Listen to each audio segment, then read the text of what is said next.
Zia Rahman floor থেকে উঠে গিয়ে স্টেজের ফ্লোর থেকে উঠে গিয়েই পুরো সোজা ডায়াসের দিকে হাঁটা দিল।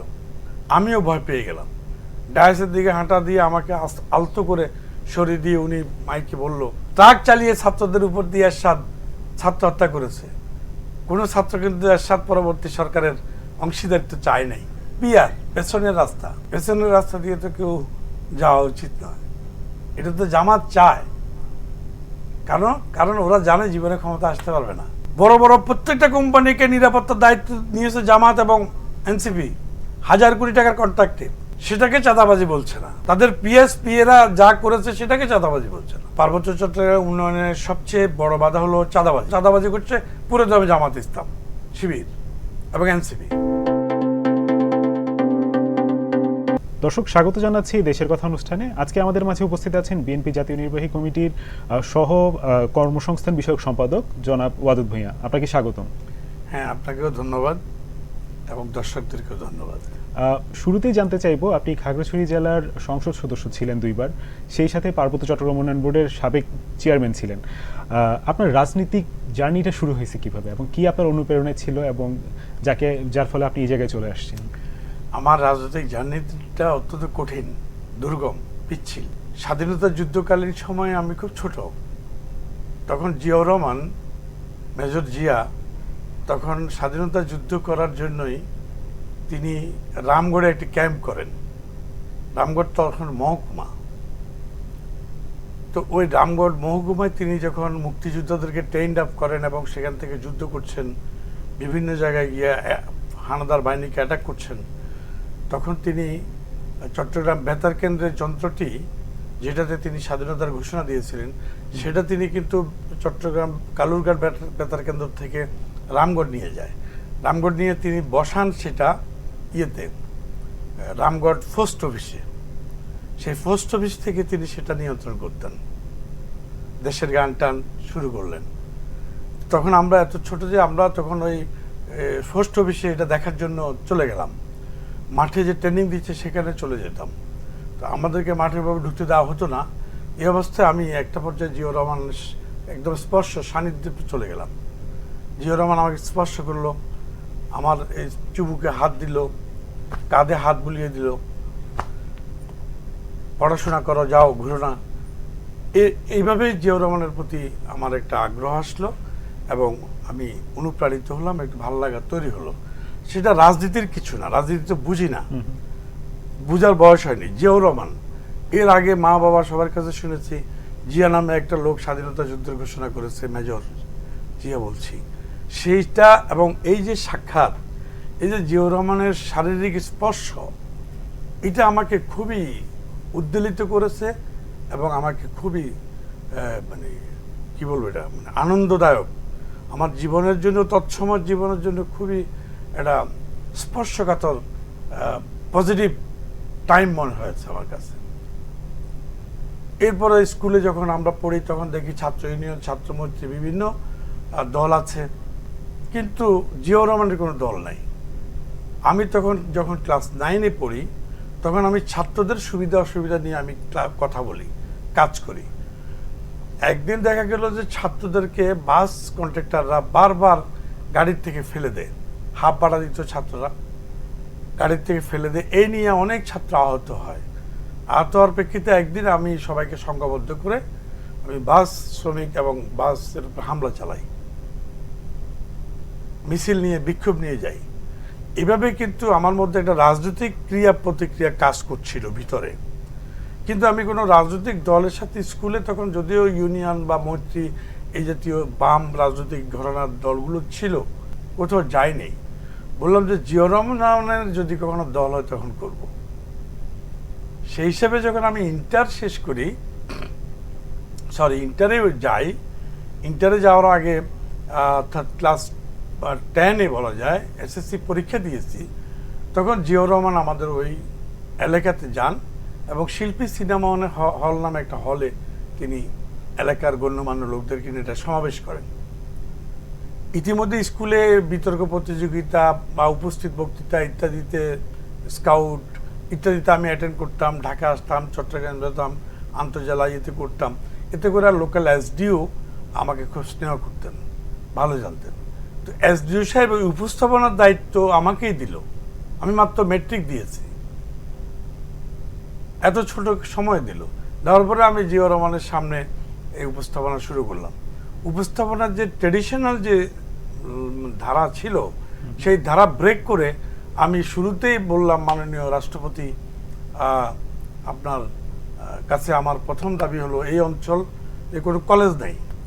আমরা যারা পরীক্ষা দিয়েছি, আমাদের যারা বড় ভাই, কেউ কলেজে পড়তে পারে না। সবাই কেউ চিটাগং, ঢাকা তো যেতে আসতে পারতো না, কুমিল্লা, ফেনী, চিটাগং এর মধ্যে আমাদের লোকজন পড়াশোনা করে। কিন্তু আমাদের এলাকাটা এত হতদরিদ্র গরিব অঞ্চল, এই অঞ্চল থেকে ফেনী, কুমিল্লা, চিটাগং গিয়ে পড়াশোনা করার সামর্থ্য নেই। এই এলাকাটাকে একটা কলেজ দেওয়ার জন্য আমি আবেদন করছি। সাথে একটা স্লোগান দিয়ে দিলাম যে অন্ধকারে আলো চাই, রামগড়ে কলেজ চাই। পিছনে আমার কিছু ছাত্র ভাই রেডি ছিল, তারাও স্লোগান দিল। তখন তো এসডিও এবং ডিসি, তখন রাঙ্গামাটির ডিসি আলী হায়দার খান, বিখ্যাত ব্যক্তি, তখন তাকে চাকমা খানও বলতো। আলী হায়দার খান সহ এসডিও সবাই নার্ভাস হয়ে গেল যে এটা কি করলো সে। উপস্থাপক তো শেষ করে দিয়েছে, টোটাল অডিয়েন্স পিন পতন, সাইলেন্ট, মানে কি ঘটে গেল সেখানে। মহামান্য রাষ্ট্রপতি থেকে শুরু করে তৎকালীন আপনার স্বরাষ্ট্রমন্ত্রী ছিল আপনার মানে কর্নেল মোস্তাফিজুর রহমান, তারপরে মানে মশিউর রহমান জাদু মিয়া, তারপরে আপনার কি বলে যে বিচৌধুরী সম্ভবত মহাসচিব, এরকম লার্নেড লিডাররা তো সেই অডিয়েন্সে মঞ্চে বসা ছিল। এখন তো সবাই স্তব্ধ। জিয়াউর রহমান মঞ্চ থেকে, যদিও তখন চেয়ারে বসতো না, স্টেজের ফ্লোরেই বসতো। জিয়াউর রহমান স্টেজের ফ্লোর থেকে উঠে গিয়েই পুরো সোজা ডায়াসের দিকে হাঁটা দিল। আমিও ভয় পেয়ে গেলাম। ডায়াসের দিকে হাঁটা দিয়ে আমাকে আলতো করে সরিয়ে দিয়ে উনি মাইকে বলল, আমরা এখানে কলেজ চাই, আমিও চাই, এবং এই কলেজ 3 মাসের মধ্যেই হবে, এবং এই সেশনের ছাত্ররাই এরাই পড়বে। এবং আজকের যে খুদে উপস্থাপক, তাকে আমি তার ভবিষ্যৎ উজ্জ্বল কামনা করছি। আমাদের দেশে এরকম নেতৃত্ব তুলে আনতে হবে, উঠে আসতে হবে। এই বলে উনি আবার ডায়াসে চলে গেল, আবার স্টেজে চলে গেল। অর্থাৎ ওনার বক্তব্যের আগেই কিন্তু উনি আমার উপস্থাপনার কথার প্রেক্ষিতে উঠে গেলেন, উনি এটা বললেন। উনি আবার ফিরে গেলেন স্টেজে। এরপরে আমি আমার ট্রেডিশনাল প্রোগ্রাম শেষ করলাম। এইভাবে জিয়াউর রহমানের আমি অন্তত আরও 5টা-6টা প্রোগ্রাম করেছি, উপস্থাপনা করেছি। মানিকছড়ি, গুইমারা, মাটিরাঙ্গা, তবলছড়ি।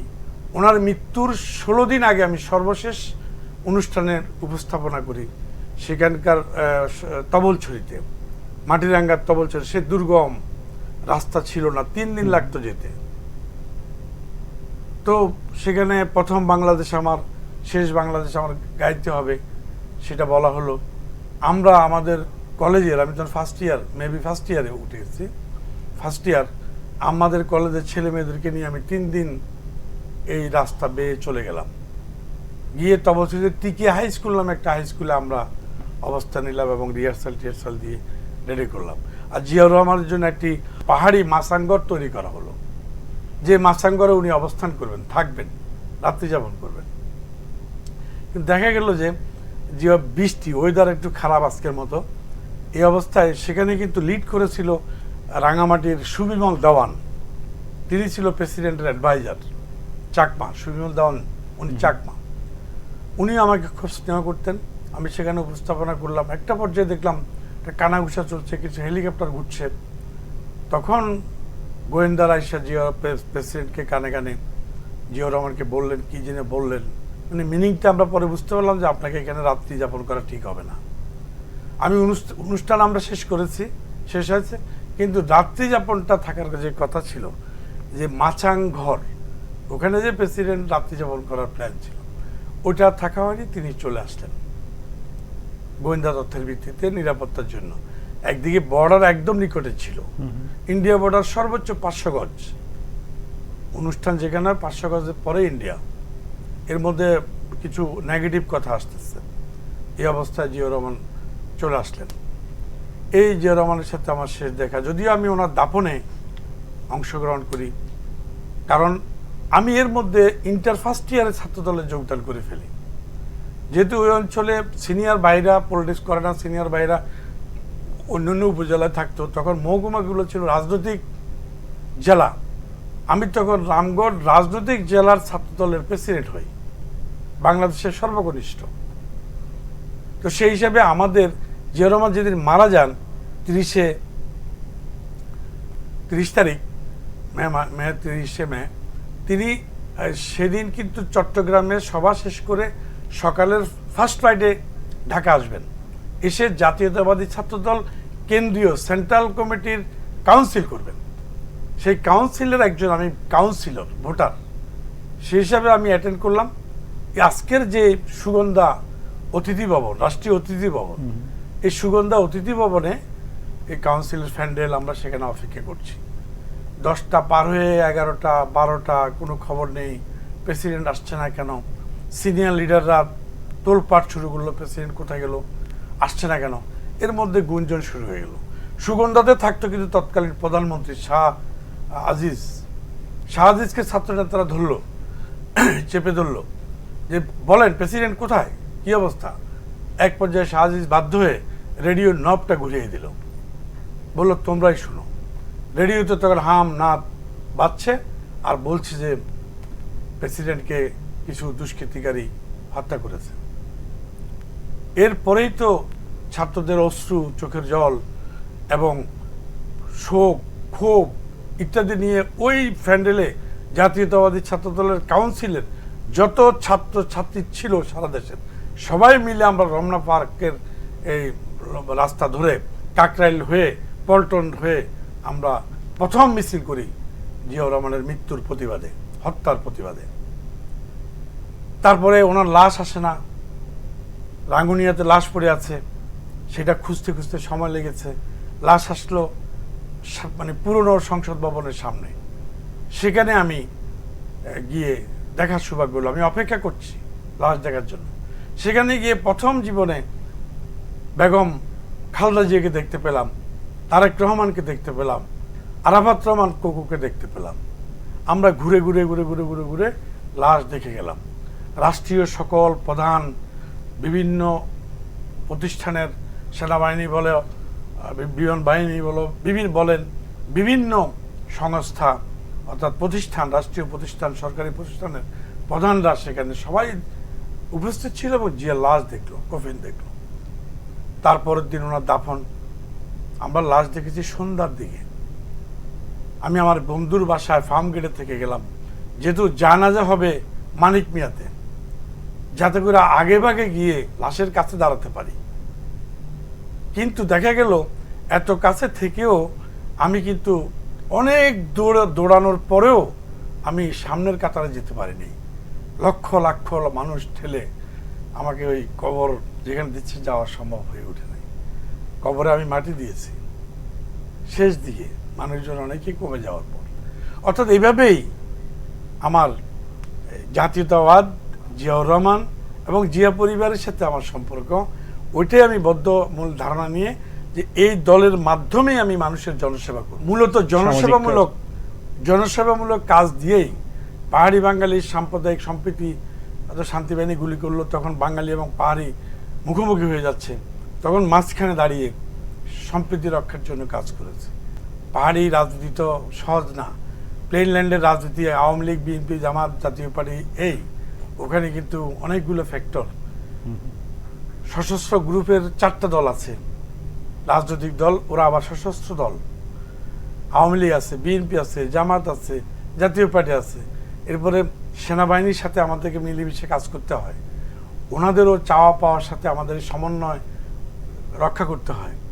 এরপরে আরও তো আছে, আঞ্চলিক পরিষদ আছে, জেলা পরিষদ আছে, বিভিন্ন মানে দেশের থেকে আনকমন কিছু প্রতিষ্ঠান মানে বিশেষ বিষয় আছে।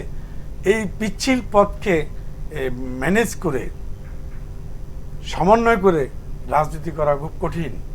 সেই অবস্থা পার করে জীবনের অনেক ক্ষতি স্বীকার করেও জিয়াউর রহমানের এবং জিয়া পরিবারের সাথে আছি, বাংলাদেশি জাতীয়তাবাদকে এগিয়ে নেওয়ার জন্য কাজ করছি।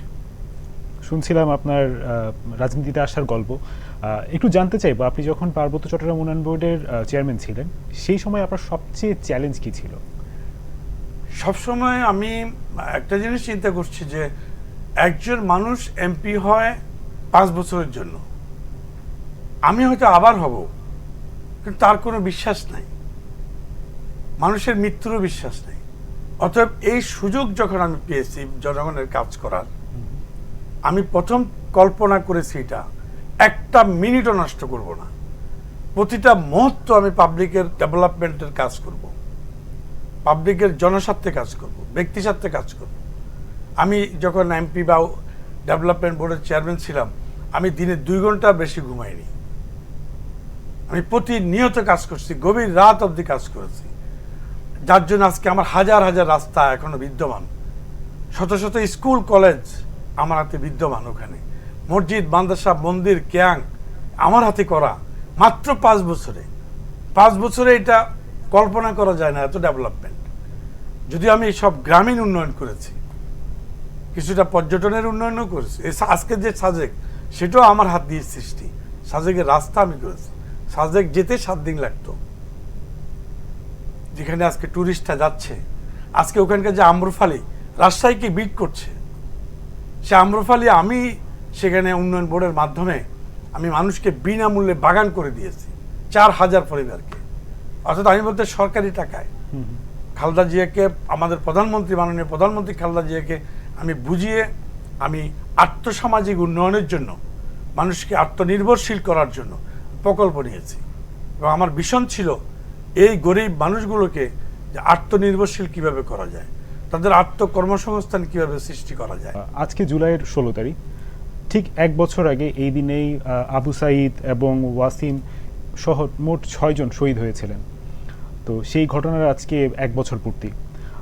আপনার কাছে কি মনে হয় যে সেই জুলাই স্পিরিট এখনো বিদ্যমান আছে? জুলাইয়ের স্পিরিটটা বিদ্যমান এখনো আছে, তবে সেখানে একটু ভাটা পড়েছে।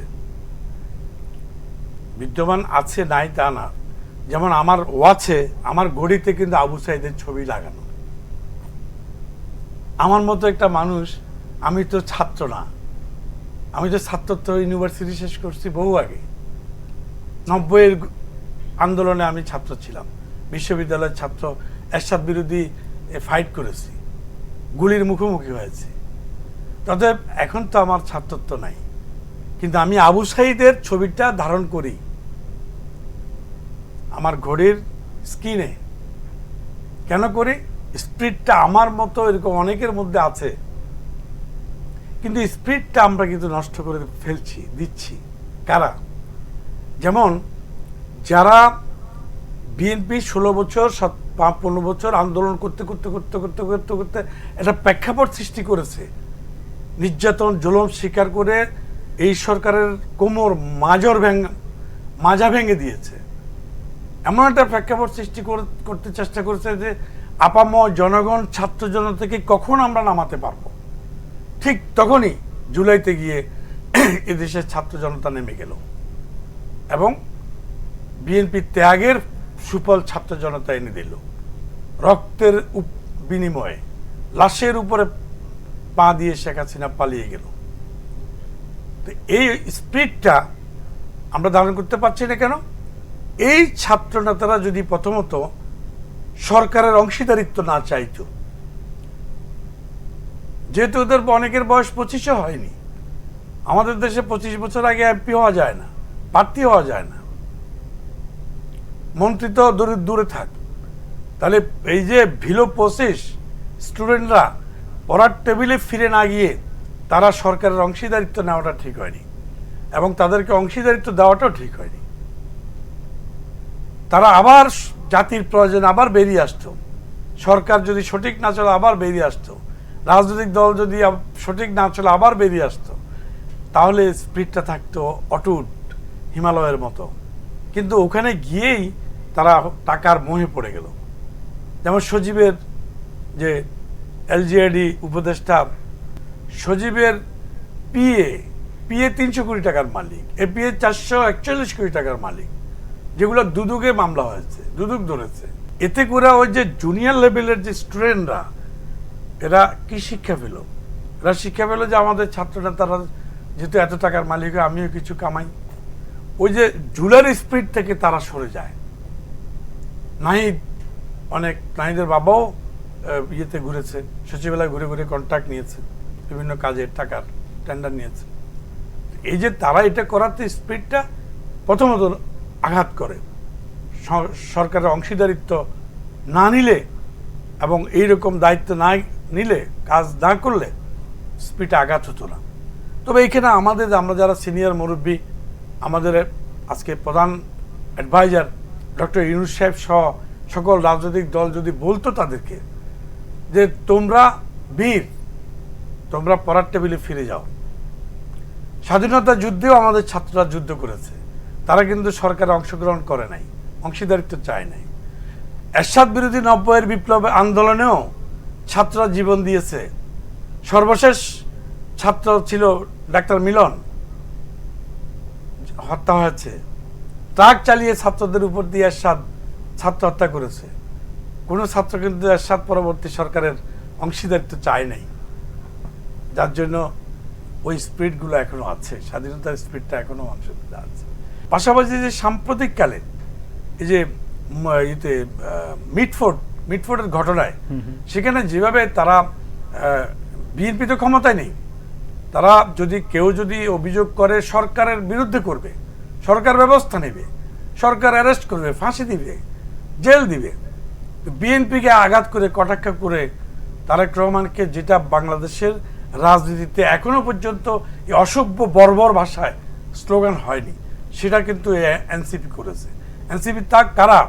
ছোট অন্য সাধারণ ছেলেরা না, সার্জিজ এবং কি বলে হাসনাত, এদের মুখ দিয়ে নোংরা, অসভ্য, বর্বর, আনকালচার্ড শব্দ বেরিয়েছে। জিয়াউর রহমান স্বাধীনতার একজন যোদ্ধা, সমক্ষ যোদ্ধা, সেই স্বাধীনতার সমক্ষ যোদ্ধার ছবি তারা পা দিয়ে মারিয়েছে। তো এখানে এসেই এই যে জুলাইয়ের মূল স্পিরিটটা নষ্ট হয়ে যাচ্ছে, ক্ষতিগ্রস্ত হচ্ছে। 5 আগস্টের পরে সব রাজনৈতিক দলের মধ্যে একটা মতের মিল ছিল, সবাই একই দিকে আগাচ্ছিল বলতে চাইলে। হঠাৎ 1 বছর পরে গিয়ে এমন কি হয়ে গেল যে এখানে আসলে কোনো দলের সাথে কোনো দলের মতের মিলই পাওয়া যাচ্ছে না? এই জিনিসটা কি আপনার কাছে কাঙ্ক্ষিত ছিল? এটা তো কোনো অবস্থায় কাঙ্ক্ষিত ছিল না। আমরা জুলাই আন্দোলন করেছি একসাথে সবাই, যে যেখানে আছি, বিশ্ববিদ্যালয়ের শিক্ষিকা, প্রাইমারি স্কুলের শিক্ষিকা, শিক্ষক, এরা পর্যন্ত নেমেছে।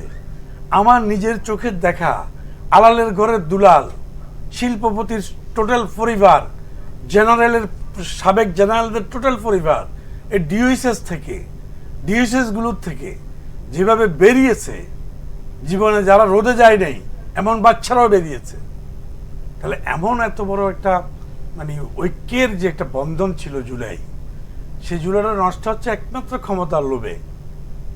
জামাত, এনসিপি ভাবছে, এনসিপি দলটা হলো কেন? তারা ভাবছে আমরা যখন সরকারের অংশীদারিত্ব হচ্ছি, তাড়াতাড়ি একটা নতুন দল করে আমরা সরকার গঠন করে ফেলব।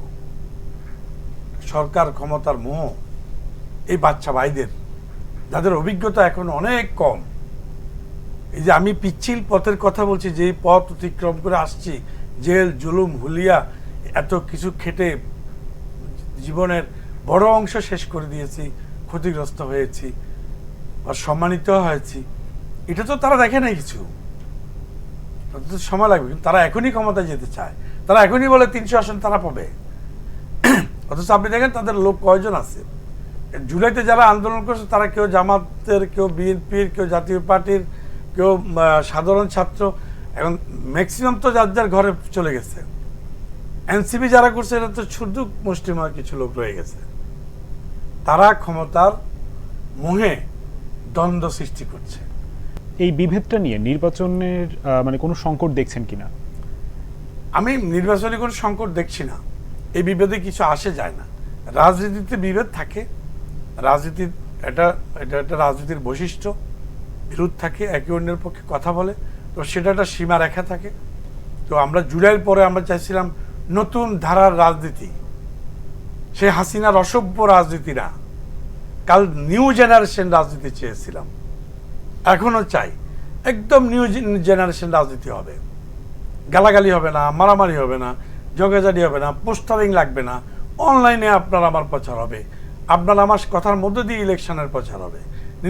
নির্বাচনী কোনো পোস্টারের প্রয়োজন নেই। আমি যখন প্রথমবার আমেরিকাতে যাই তখন একটা নির্বাচন চলছিল, ভাবলাম কি রাস্তায় লোক নাই, মিছিল নাই, মিটিং নাই, পোস্টার নাই, কীভাবে হচ্ছে?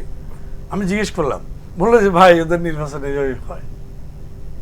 তাহলে আমরা অনেক, সেটা 5 সালের কথা বলছি, এত বছর পরেও কেন আমরা আমেরিকানদের মতো, ইউরোপিয়ানদের মতো, পশ্চিমাদের মতো ইলেকশন করতে পারবো না? সংস্কার ইস্যুতে অনেক দলের অভিযোগ যে বিএনপি মৌলিক সংস্কারের বিপক্ষে। আপনি এটাকে কতটুকু সত্য মনে করেন? না, এটা পুরোপুরি সত্য না। সংস্কার ইস্যুতে যে সকল বিষয় আমাদের কাছে মৌলিক মনে হয়েছে ওগুলোতে তো আমরা একমত হয়ে গেছি, আমরা প্রায় বিষয়ে তো একমত হয়ে গেছি, 2-4টা বিষয় ছাড়া। অতএব সংস্কার ইস্যুতে খুব বেশি পিআর পদ্ধতি নিয়ে কি বলবেন? পিআর পদ্ধতি নিয়ে আমি বলবো, যদি বলি একটা, আমি গতকালকে আর টিভিতেও বললাম, এনটিভিতেও বললাম, যে এরকম একজন ঠাট্টা করে বলতেছিল যে ভাই পিআর পদ্ধতিতে ভোট হলে কেমন হয়? তা একজন বৃদ্ধ চাচা বলছে, এটা হলো তুমি ভোট দিবা ট্রাম্পকে, সংসদে দেখবা হিরো আলমকে। এটা হলো পিআর পদ্ধতি। আমরা ভোট দেবো, কাকে ভোট দিচ্ছি জানি না, সে ভোট পেয়ে ওই ফরিদপুর থেকে একজন এমপি হবে। আমি ভোট দিলাম ঢাকায়, আমি ভোট দিলাম পার্বত্য চট্টগ্রামে, সেই ভোটের হবে ময়মনসিং থেকে এমপি হবে, ময়মনসিংহের লোক। পিআর পেছনের রাস্তা, পেছনের রাস্তা দিয়ে তো কেউ যাওয়া উচিত নয়। এটা তো জামাত চায়, কারণ ওরা জানে জীবনে ক্ষমতা আসতে পারবে না। তারা একবার 2 আসন 3 আসন পাইছে না, এবারও তারা সেবা অবস্থা যাবে। বিএনপির সাথে থাকার কারণে 16 আসন পেয়েছিল, তারা ধানের শেষ নিয়ে। বিএনপির বিরুদ্ধে সাম্প্রতিক সময়ে আমরা দেখতে পাচ্ছি বেশ চাঁদাবাজি সহ নানান কিছু অনিয়মের অভিযোগ উঠছে। এই ক্ষেত্রে আপনার কি মনে হয়, দল কি পর্যাপ্ত পদক্ষেপ নিতে ব্যর্থ হচ্ছে কিনা? দেখেন, যেখানে আওয়ামী লীগ বলেছিল আওয়ামী লীগ ক্ষমতার থেকে বিতাড়িত হলে প্রায় 5,000 লোক মারা যাবে, শেখ হাসিনা কিন্তু 10,000 লোক বলেছে যে এক রাতে 5,000 লোক মারা যাবে। এরকম একটা আওয়ামী লীগ বিদায় নিলে এরকম একটা আশঙ্কা আওয়ামী লীগ করেছে, বিদেশিরা করেছে, বাংলাদেশের বিশিষ্ট জনরা করেছে। দেখেন, একটা লোকও তো খুন হয়নি, বিএনপি এইভাবেই কন্ট্রোল করেছে। খালেদা জিয়া পর্যন্ত হসপিটালের বেড থেকে বার্তা পাঠিয়েছে, বিএনপি এতটা কন্ট্রোল করেছে। কিন্তু বিভিন্ন এলাকায় 15 বছরে যারা বিএনপির লোকদের উপরে, ছেলেপেলেদের উপরে, পরিবারের উপর অত্যাচার নির্যাতন করেছে, তাদেরকে অনেকেই ক্ষোভে আক্রমণ করেছে যে তুমি আমার দোকান লুট করেছো, আমার দোকানের টাকা দাও, তুমি আমার পুকুর দখল করে এত বছর খেয়েছ, আমার জমি দখল করে এত বছর চাষ করে খেয়েছ, সেই টাকা দাও। এরকম কিছু ঘটনা ঘটেছে। আর কিছু টোকাই জাতীয় লোকজন থাকে, এরা একসময় এক পার্টির মিছিলে যায়, এদেরকে বিএনপি বানিয়ে দিল বা জামাত বানিয়ে দিল। এরা অনেক সময় কাউকে জোর করে 500 টাকা, 1000 টাকা, 2000 টাকা নিয়েছে। এটা বিএনপির ক্ষেত্রে এটুকু বলা যায়, সেটা বিএনপি দ্রুত গতিতে, দ্রুত হস্তক্ষেপে, তারেক রহমান সাহেবের দ্রুত হস্তক্ষেপের কারণে এটা বন্ধ হয়েছে। আমরা অনেকগুলো নেতাকর্মীকে আমরা বহিষ্কার করেছি এইসব অভিযোগের ভিত্তিতে। পাশাপাশি আমরা আমাদের কর্মীদের বিরুদ্ধে মামলা করেছি। এখন বিএনপির মধ্যে এরকম কোনো অভিযোগ তারা কেউ প্রমাণ করতে পারবে না। এগুলো ছোটোখাটো ঘটনা। বরঞ্চ জামাত ইসলাম কী করলো, ইসলামী ব্যাংক দখল করতে গেল এবং এনসিপি আর জামাত ইসলাম মিয়া বসুন্ধরাকে শেল্টার দেওয়ার জন্য 1000 কোটি টাকার কন্ট্রাক্ট করলো, বড় বড় প্রতিষ্ঠান সব জামাত দখল করলো। এগুলোকে আমরা চাঁদাবাজি হিসেবে দেখছি না। বড় বড় প্রত্যেকটা কোম্পানিকে নিরাপত্তার দায়িত্ব নিয়েছে জামাত এবং এনসিপি 1000 কোটি টাকার কন্ট্রাক্টে। আপনার ডেভেলপমেন্ট ওয়ার্কের যে সমস্ত উন্নয়ন প্রকল্প 10,000 কোটি টাকা, 20,000 কোটি টাকা, ওখান থেকে এই সজীব ভুঁইয়া আর ওই যে নাহিদরা 10,000 কোটি, 20,000 কোটি টাকার প্রজেক্ট থেকে 10% নিয়েছে। 10,000 কোটি, 20,000 কোটির থেকে 10% করে নিয়ে গেলে কত টাকা যোগ করে দেখেন, ক্যালকুলেটারে জায়গা হবে না, এত টাকা তারা নিয়েছে। সেটাকে চাঁদাবাজি বলছে না। তাদের পিএসপিএরা যা করেছে সেটাকে চাঁদাবাজি বলছে না। ওই বিএনপির কোন ছেলে তার জমি দখল করেছে সেটার জন্য সে ধরে আমার জমির ক্ষতিপূরণ দাও, 5,000 টাকা নিয়েছে, সেটা চাঁদাবাজি হয়ে গেছে। আসলে বিএনপি সে অর্থে কোনো চাঁদাবাজি করছে না। যারা করার চেষ্টা করেছে তাদেরকে বহিষ্কার করা হয়েছে তাদের বিরুদ্ধে মামলা দেওয়া হয়েছে। বরঞ্চ চাঁদাবাজি করছে পুরো দমে জামাত ইসলাম, শিবির এবং এনসিপি, এবং মোটা দাগে চাঁদাবাজি করছে। প্রত্যেকটা জেলার বড় বড় প্রতিষ্ঠান তারা দখল করেছে, মোটা দাগে চাঁদাবাজি করছে ওরা। যেহেতু সামনে নির্বাচন, জাতীয় নির্বাচন, একটু আপনার জেলা খাগড়াছড়িতে যেতে চাই। সেখানে এখনকার রাজনৈতিক বা ইলেকশনকে নিয়ে প্রস্তুতি কোন পর্যায়ে আছে, বা আগামী নির্বাচনে আমরা নতুনত্ব কোনো কিছু দেখতে পাবো কিনা? নতুনত্ব বলতে কি ধরনের? তরুণ নেতৃত্বের কোনো প্রভাব থাকবে কিনা এখানে? না, অবশ্যই তরুণ নেতৃত্বের প্রভাব থাকবে। তরুণরা 3বার 4বার ভোট দিতে পারে না, তারা ভোট দিবে, এটাও একটা নেতৃত্ব। তারা ভোট দিবে, তারা ভোটার অর্গানাইজ করবে। তরুণরা অনেকেই প্রার্থী হবে, এটাই স্বাভাবিক। একবার ফেল করলে দেখো শতবার, তারা আবার আসবে, এভাবে তো আসবেই। তরুণ নেতৃত্ব, পুরনো প্রবীণ নেতৃত্ব, মধ্যবয়সী নেতৃত্ব আসবে, অনেকে অংশগ্রহণ করবে। পার্বত্য চট্টগ্রাম উন্নয়নে এখন সবচেয়ে বড় বাধাটা কি, এবং আপনি সেই জায়গায় থাকলে কিভাবে সেটাকে অতিক্রম করতেন? পার্বত্য চট্টগ্রাম উন্নয়নের সবচেয়ে বড় বাধা হলো চাঁদাবাজি। সশস্ত্র গ্রুপগুলো যে চাঁদাবাজি করছে, পাশাপাশি তারা উন্নয়ন কর্মকাণ্ড থেকেই তো চাঁদাবাজি করছে। একটা মোটরসাইকেল চালাতে হলে চাঁদা দিতে হয়, একটা গাড়ি যেতে হলে চাঁদা দিতে হয়। ওখানকার ডেভেলপমেন্ট ওয়ার্কের জন্য ঢাকা থেকে যদি রড যায়, যার মধ্যে রডের গাড়ি, ট্রাক চাঁদা দিতে হবে। পাশাপাশি সেখানে সশস্ত্র যে কাজগুলো হয়, অস্ত্র চলে, নিরাপত্তার ঝুঁকি, এই বিষয়গুলো ওখানকার নিরাপত্তার জন্য হুমকি এবং বাধা, উন্নয়নের জন্য হুমকি এবং বাধা, এটাই আমি মনে করি। এছাড়া আর কোনো উন্নয়নের জন্য বাধা মনে করি না। আমরা অনুষ্ঠানের একেবারে শেষ পর্যায়ে শেষে একটি প্রশ্ন করতে চাই, সেটা হচ্ছে আগামী 5 বছরে আপনি খাগড়াছড়িকে কোথায় দেখতে চান?